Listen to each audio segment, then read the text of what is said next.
Hey everybody, how's it going? Welcome back to Copper Jacket TV. Hopefully everybody's doing well. So we are just about to wrap up 2024, which means January 1st, 2025 is right around the corner. And with that comes brand new gun control laws in the state of California. And there's some pretty major ones that are coming down the pipeline that you guys need to know about. So let's talk about it today. Now, before we get started, I want to tell you a little bit about today's sponsor, which is Delete Me. Delete Me is an amazing service that will allow you to get your online privacy back. Believe it or not, there are data brokerage sites out there whose sole focus it is to gather, sell, and distribute your personal data. So what is Delete Me and how does it help? Well, Delete Me is a company that cares about your personal privacy. And so what they do is they collect your information and they scour the internet and search those data brokerage sites to remove your personal information. Now, I personally have a Delete Me account. As a matter of fact, I've been using their services since December of 2023.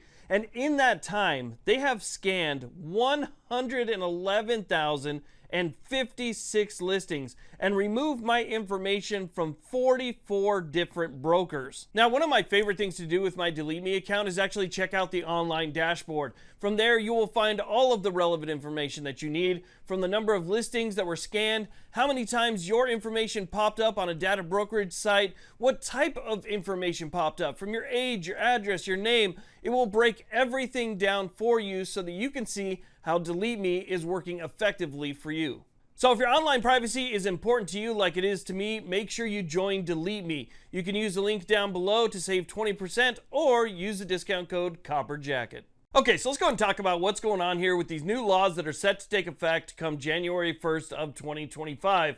Now, when it comes to this first one that we're going to dive into, I'm not even sure how California plans on implementing this one, given that the Ninth Circuit just 4 months ago said that they were not allowed to do this exact thing. So this has to do with the 1 in 30 firearms law in the state of California, basically saying that you could only purchase one firearm every 30 days.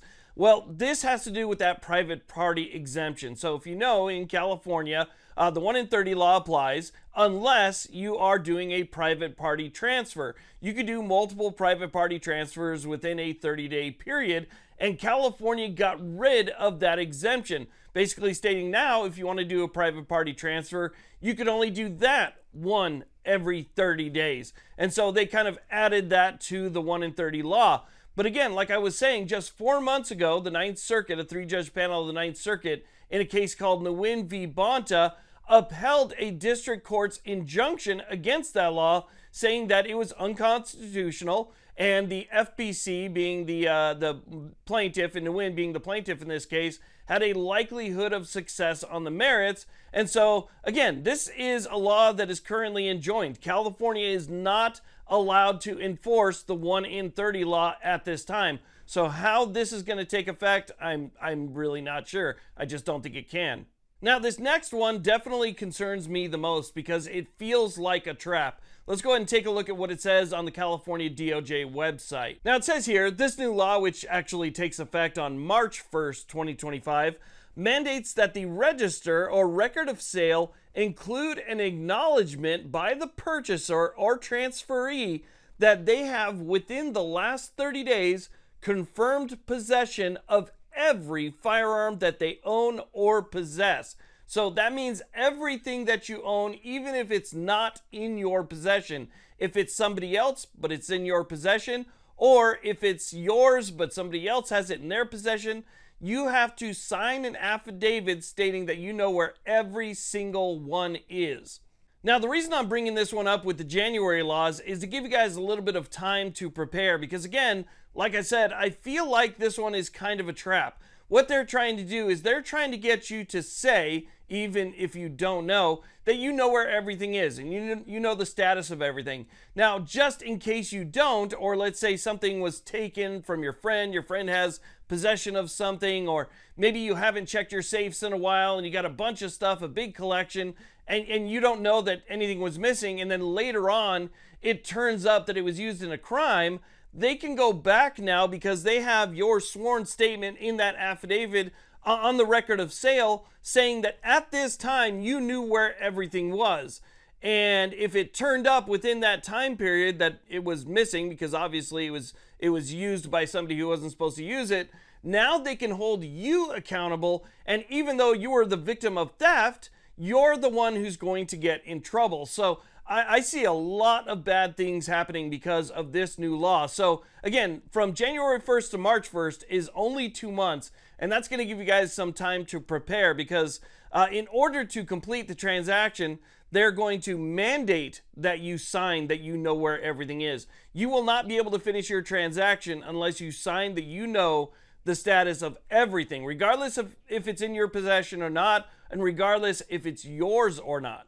Now, while the first two were bad, this last one is more of a nuisance. Essentially, it's more of California spending your taxpayer dollars on something that is absolutely useless. Essentially, you now have to be provided a pamphlet, information that basically tells you what you're doing is wrong, what you're doing is dangerous and bad, and that pamphlet has to be provided at every single transaction. And not just that, it has to be provided during every loan as well. So if you want to loan something to somebody and you got to do it through an FFL, the FFL has to provide that pamphlet to them to tell them that they're bad and that what they're doing is wrong and dangerous and all that stuff as well. Again, it's just more wasteful spending on your dime that serves really absolutely no purpose in 50,000 different languages.